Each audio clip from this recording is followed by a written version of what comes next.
চাঁদপুরে স্কুল মাঠ এখন ব্যবসায়ীদের দখলে। বেলা গড়ানোর সাথে সাথে বসে হকারদের মেলা। এছাড়া মাঠের উপর দিয়ে গাড়ি চলাচল করায় বাড়ছে দুর্ঘটনার ঝুঁকি। চাঁদপুরের হাসান আলী সরকারি উচ্চ বিদ্যালয় মাঠ দেখে বোঝার উপায় নেই এটি মাঠ নাকি বাজার। স্কুল মাঠে জায়গা করে নিয়েছে চটপটি দোকান, জামা কাপড়ের ভ্যান আর হকারের পসরা।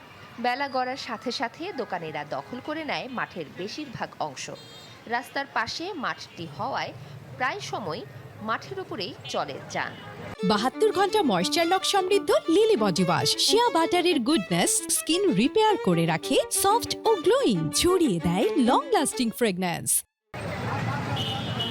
এছাড়া ধর্মীয়, রাজনৈতিক কিংবা সামাজিক সভা এই মাঠেই। এতে ছাত্রছাত্রীদের খেলা তো দূরের কথা, চলাচলও কঠিন হয়ে যায়। আমরা ওখানে খেলতে পাইনি, আর বল গেলে ওখানে বল আটকে রাখে। আমরা খেলতে গেলে ওনারা মানা করে, বলে খেলো না।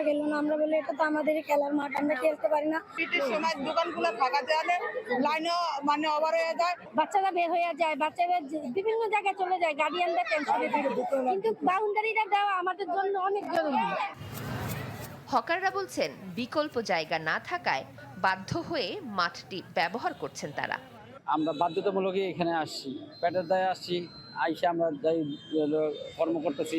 এখানে বাচ্চাদের অনেক সমস্যা হইতেছে, আমরা দেখতেছি। এখানে সবাই মিলে চাই যে একটা ব্যবস্থা করে দেওয়া হোক, আমরা যে একটা জায়গায় বসে শুধুমাত্র নিজে ফ্যামিলি চালাতে পারি। বিদ্যালয় কর্তৃপক্ষ জানিয়েছে মাঠ দখলমুক্ত করতে শিগগিরই সীমানা প্রাচীর নির্মাণ করা হবে। তো আমরা আশা রাখি বাউন্ডারিটা হইলে যে হকাররা আছে, বিভিন্ন দোকান আছে, এগুলো থাকবে না। আমাদের আশাবাদী আমরা এই জন্য কাজ শুরু হয়ে যাবে সম্ভবত। ওই যে নোটিফিকেশন অফ অ্যাওয়ার্ড, যেটা টেন্ডার প্রক্রিয়া, ওইটাও হয়ে গেছে।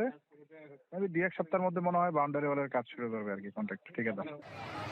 শিশু কিশোরদের বিকাশের জন্য অপরিহার্য খেলার মাঠ, সেই মাঠে যখন বেদখল হয়ে যায় তখন ক্ষতিগ্রস্ত হয় একটি প্রজন্ম, এমনটা বলছেন সচেতন মহল। Desk report, channel 24।